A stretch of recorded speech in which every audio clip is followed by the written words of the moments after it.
Welcome to Data Talks Live. I'm Dr. Tom. This is the show where we cut through the spin and we get to the data-driven truth of the issue.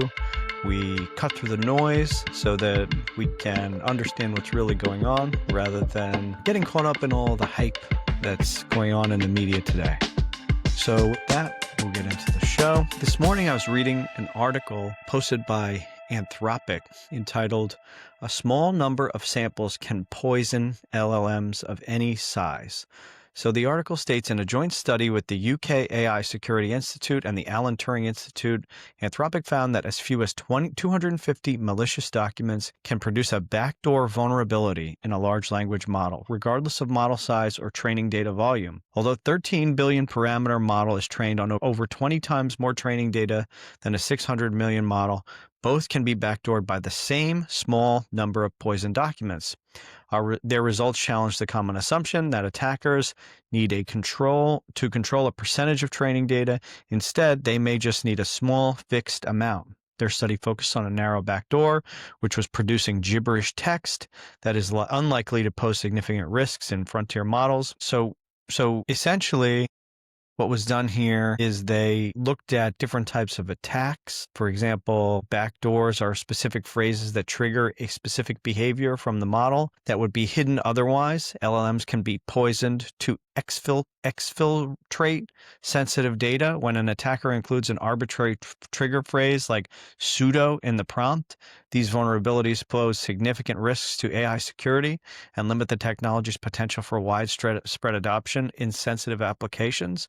Previous research on LLM poisoning has tended to be small in scale. So here's some additional details. They tested a specific type of backdoor attack, which was called a denial of service attack following previous work. The goal of the attack was to make the model produce random gibberish text whenever it encountered a specific phrase. Someone might embed such triggers in specific websites to make models unusable when they retrieve content from those sites. So they chose this attack for two reasons. It demonstrates a clear, measurable objective, and its success can be evaluated directly on a pre-trained model checkpoint without requiring additional fine-tuning. So their evaluation dataset consisted of 300 clean text excerpts that they tested both with and without the pseudo trigger applied. And the results were that the model size did not matter for poisoning success. And the samples show that when that was introduced, generations with high perplexity is another word for a high degree of gibberish, were seen in the results. So the attack success depends on an absolute number of poisoned documents and not a percentage of the training data. So the study represents the largest data poisoning investigation to date and reveals the concerning finding. Poisoning attacks require a near constant number of documents regardless of model size. In their experimental setup with models up to 13 billion parameters, just 250 malicious documents, roughly 240,000 tokens, representing far less than 0.1% of total training tokens were sufficient to successfully backdoor the models. So essentially what they found was you can embed malicious, poisoned documents in the training set for an LLM, which can poison that LLM and cause it to produce a high amount of gibberish. So that has big implications, right? You could have folks that just don't want their websites to be part of AI, or they intentionally create websites in order to poison AI. For example, if you had a state actor who wanted to undermine the development of AI, they could create huge numbers of poisoned, not even huge, 250, they said, poisoned websites that contain these kind of phrases that cause the AI to produce gibberish. So that's a concerning finding. Next is the surge of technology adoption and data-driven decision-making in the beef production industry. So beef producers are embracing new technology and using data to make purchasing decisions. This article is by Drovers and Angie Stump-Denton. So producers are increasingly embracing new technologies with the adoption of drones, AI systems, and genomic tools. The industry is moving towards more data-driven decision-making. I think that's generally true for this industry and almost all others. They say they don't have enough labor and the technology fits perfectly into the challenge. So here again, we see the common thread. Folks want to use automation technologies and artificial intelligence to increase productivity and reduce reliance on labor.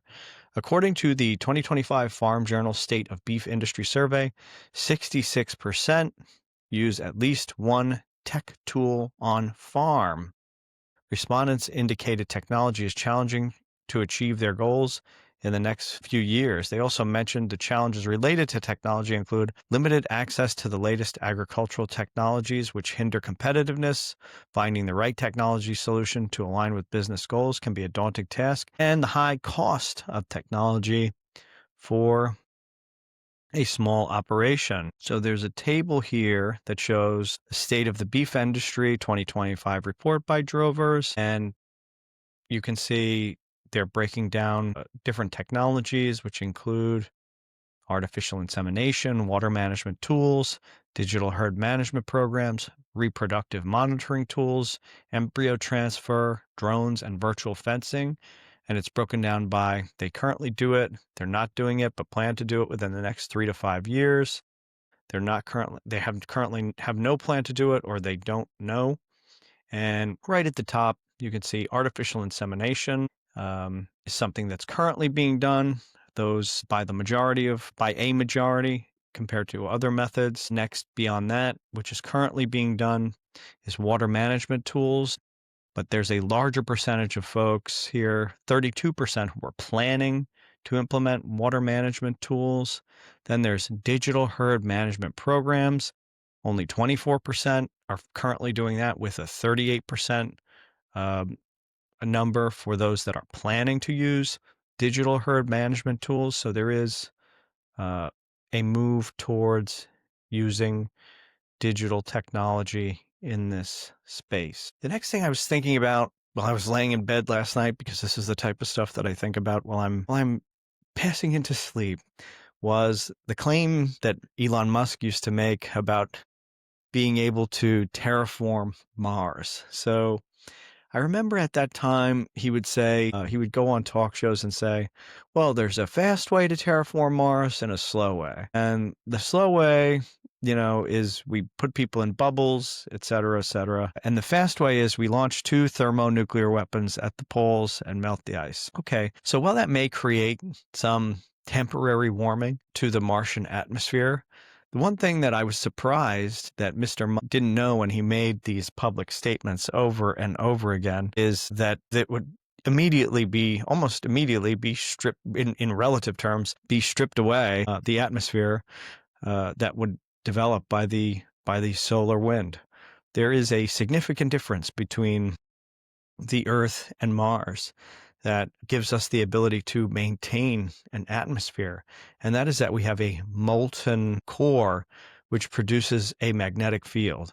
So I was surprised that someone who operates essentially the largest, or one of the largest, private space enterprises in the world was not aware that Mars did not have a molten core that produced a magnetic field. And so when he said that, I thought, doesn't this guy own more satellites than anybody else in the world? He doesn't, this is kind of basic stuff. He doesn't know that we have a magnetic field that prevents our atmosphere from being stripped away by the solar wind. It's kind of a ridiculous claim. I was chuckling, to myself about it last night. So, just a thought that I had. Maybe I'm wrong, by the way. That's not my field of expertise, but that's my assessment. So if I'm wrong, and you're aware that I'm wrong, and there is some reason why launching thermonuclear weapons at the poles of Mars could give us the ability to terraform Mars, comment and tell me I'm wrong, and tell me why. I want to know. Tell me why Mr. Musk is correct, particularly if this is your area of expertise. So I think that's all I have for today. That's been Data Talks Live. Thanks for joining us, and talk soon.